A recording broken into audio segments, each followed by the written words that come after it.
Hello, my name is Ryan Waggoner. I really struggle with overconsumption of alcohol and anger. Back in 1985, I was in 4th grade. My mom was 29 years old and she had cancer of the spine. She was given a 10% chance of living. Luckily, my family stuck together and helped my mom survive and live to be 64 years old now today. It was at that point in time where God really helped plant the seed into my faith and learning how to be a Christian.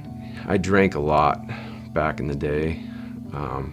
For every beer that I drank, it would help me forget all the negative emotion. With every beer, it would push those emotions down and it would be a temporary Band-Aid. I was in my mid-20s. I thought I could handle it on my own. It was quite evident that I could not. In 1999, I moved in with one of my childhood friends who was an alcoholic. I thought I could help him along his way in his recovery, and in 2000 he shot himself. It was a permanent solution to a temporary problem, and that led to me carrying grief, anger, and a lot of negative emotions. That led to drinking to forget, drinking to remember, and then drinking in regret. And it was a slippery slope that I didn't even see myself going on. And it wasn't until I actually had to sit down and I couldn't take it anymore. Like, I carried so much negative weight with me that it was just a burden. Like, I couldn't physically do it anymore. Couldn't take the grief, couldn't take the anger. And I thought of suicide as my only way out. I was literally seconds away from dying because I just succumbed to my negative thoughts and negative feelings. And I just started praying and crying, and I said, God, I can't do this anymore. And God met me. So about 10 years ago, I got an invite from my girlfriend at the time's daughter, and she was about 16, 17 years old.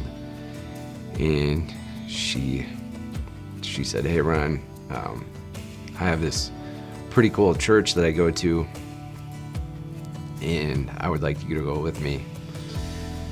And I really didn't want to. At that point in time, I was pretty anti-church because of all the negative things that I've done.